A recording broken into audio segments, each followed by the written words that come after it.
Today we're going to bring aquarium fish tank strips, and these are to test out your water.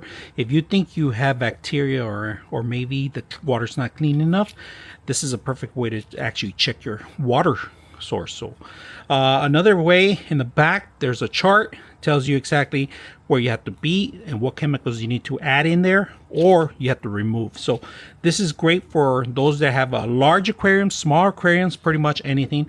Also, I use these not only for aquariums, but I also use it for any ponds too. If you have a little pond or waterfall outside and too much algae is growing, maybe you have to check your pond source too also. So there's another way to do it. So let's test it out and see how well it works. All right, so you're gonna have to put the strip for 2 seconds and you have to wait 30 seconds before you actually get the results. So let's get one out right now.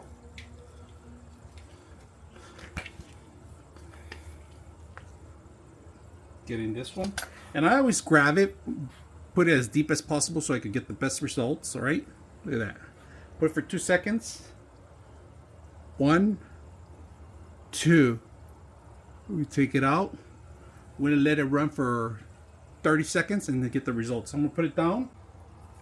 All right, so after reviewing the results, I do have to change something. I got under hardness. That's the one I have to work on. If you guys can see, I'm matching this one. It matches almost this one, so it's off balance on that one. But the rest of them, I'm looking at them. You look at that. You can match them up. It's a little bit off too on this one. The other scale will be here.